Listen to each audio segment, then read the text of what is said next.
David, if you can, tell us about the news tonight that just broke a few hours ago.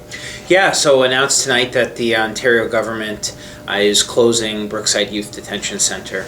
I know this has been something that many in the town of Cobourg have asked me about. It started when I was campaigning in 2018, actually. Knocking on a number of doors, people said this is an underutilized facility. Can we not do something more with that facility? So that obviously involves a number of sensitivities on youth in our system, which is why in 2019 the government in the budget said, look, let's have a look at the system. Let's look at how we look after and care for those youth in detention within the Government of Ontario's system. And why would the government decide to do that? Because in 2012, and then again in a follow-up report in 2014, the Auditor General was very scathing in the very real realities that we just don't have the youth to warrant the number of facilities across the province of Ontario, and specifically Brookside as a large facility that was heavily underutilized. But again, that's a good thing. It's a good thing that youth aren't behind bars, that youth are getting the support at a young age. I tie it to programming, like vital programming at Rebound. Of course, the province just invested over $300,000 to target at-risk youth. I was there just a few months ago to announce that. And it's not that one program, but it's a accumulation of programs like that are working, and that's over successive governments. And this is important to note. We're the government acting on this, and it's critical. I mean, you get elected to make decisions, and I got elected in commitment, obviously, to the town of Cobourg and the people, that we would take a good look at this. And I spoke to the minister, and I advocated that this facility be looked at, and I believe we can better utilize that land, with a caveat that we look after the workers. All workers will be supported. All workers have a strong union. We have a strong partner in OPSU, and all workers that want to stay employed with the Government of Ontario will. Tell me about some of the employees that I spoke with tonight that were there said that this was a surprise to them tonight. People came in tonight for their shift and they were told it's done. Yeah, I mean, when you're moving youth out of a facility and this information is communicated to workers, I've had a few conversations as well myself. That obviously has an impact, and one wants to know about their future. They want to talk to their union. They want to talk about their benefits. Those who might, be nearing retirement might choose to do so, or those who, want to stay working for the Government of Ontario. We'll talk about the, many options that are available to them. But that, what I just said, takes your mind elsewhere. And when we're talking about incarcerated youth, it's important that they then move out and go to a number of our other newer facilities that aren't 50 plus years old in the system. So, there's never a slow and prolonged way to do this sort of thing. But it's the right decision, Pete. It's the right decision when we have 5 youth in a facility, and we average actually, which I didn't mention tonight, but the average is approximately 8. On a year-over-year basis. When you're talking, you can, it's 70 acres. And that's 70 acres not generating tax revenue for the town of Cobourg. And it can be far better utilized to support housing. We have a housing crisis right now. To support attainable housing, to support a community benefits. There are so many things that we can do with that property.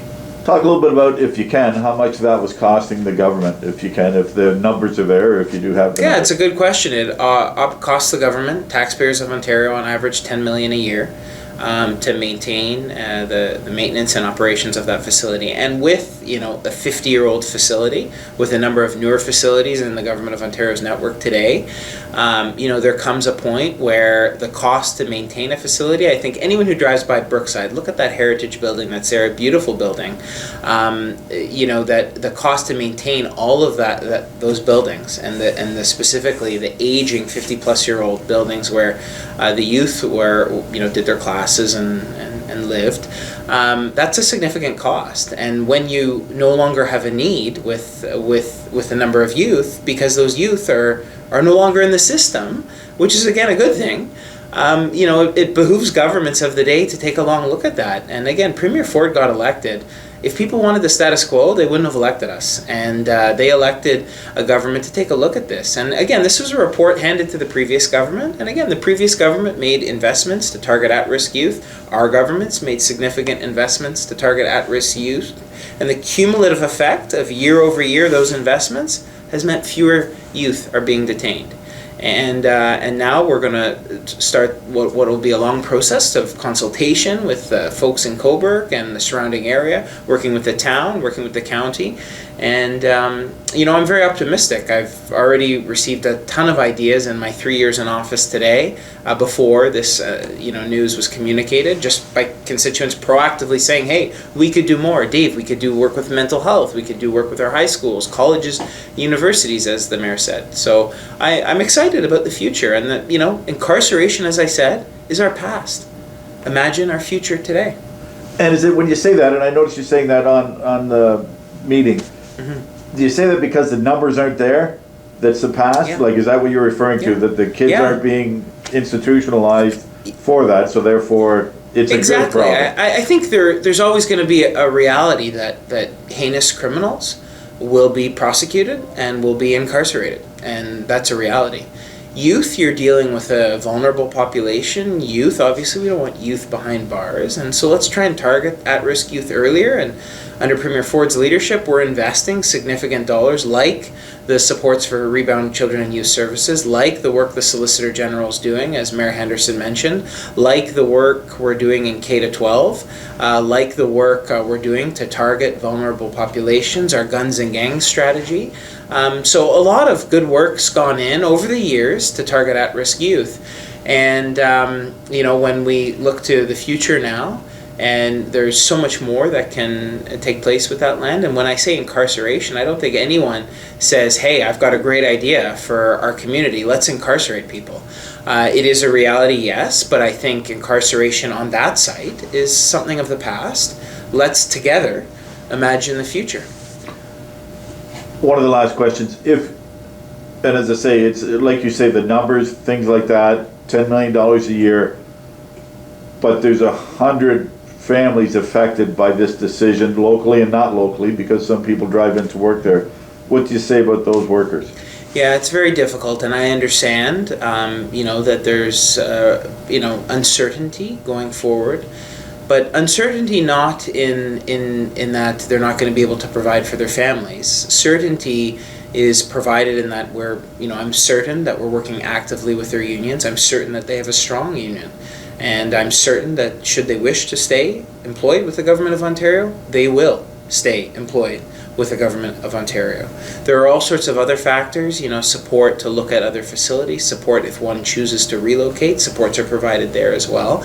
But again, all of that is discussions with the union, and and I don't want to preempt that. I think there's important discussions to be had with the union. They've got a strong voice and strong representation, and the workers are my priority. They'll be looked after, but my priority is also the tens of thousands of people that live in our community that want to know that we're imagining the future of that site and a future that can benefit youth, potentially, the future that can put a roof over mums and dads' heads.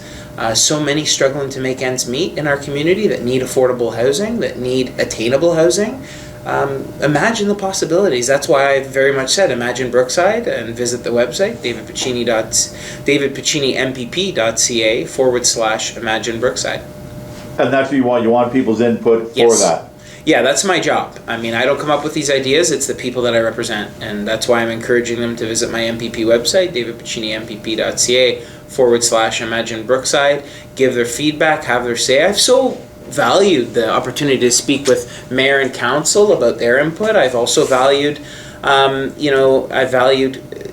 folks in the town of Cobourg who've proactively sought meetings with me to sit down and say, David, we understand retired Brookside employees who've said, Dave, there are fewer and fewer inmates there. We got to do something with this. We could do X, Y, and Z, and they've come with great ideas.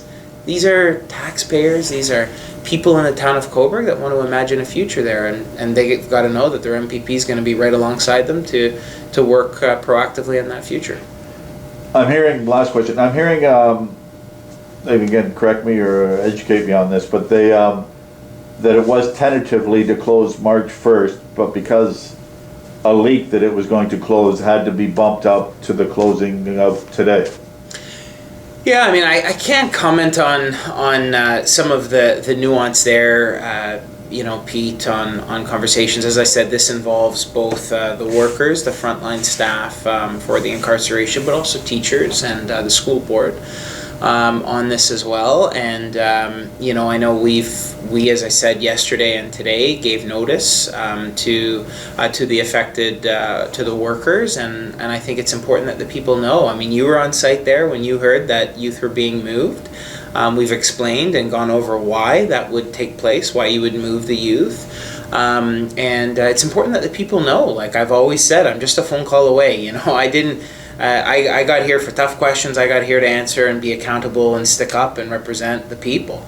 And so I'm not going to leave things in limbo. I felt it important that, I get out there and explain to people the rationale for the decision making, that this isn't something that's happened overnight. This is something that, we announced in the 2019 budget. This is something that the Auditor General has commented at great length on. And this is something that we've been working actively with the town of Cobourg. Your duly elected councillors and mayor have stood up and said, we think more can be done with that property. I agree. Last question. For the heritage building that you talked about, yes, of anything that happens, because the other buildings aren't that old, going by memory, inside, if I can say, inside the fence, they're not that old, but that building is unique. So I had the opportunity through a tour with the minister to visit that building. My question to you and to everyone watching would be, how many of you have had the opportunity to get inside that building? How many of you have been inside and witnessed the beauty of that heritage? The answer is you haven't. And I think that when we look at what could be done with that land, we can partner with the town, we can partner with the private sector, we can bring and restore potentially that building to its glory. There's all sorts of things that can happen. And again, I don't want to preempt what I expect the people to come to me and the town and give their feedback. But let's not kid ourselves. Taxpayer dollars were putting Band-Aids there, and I just think we can do something that could really open that could bring youth in our school system to understand the history of that building, to learn, for it to serve as an educational component, and not just for 5 youth, but for the thousands of youth that are in the education system in the town of Cobourg. And so that excites me, and again, the opportunities are endless, and I look forward to hearing what people have to say. Thank you for your time.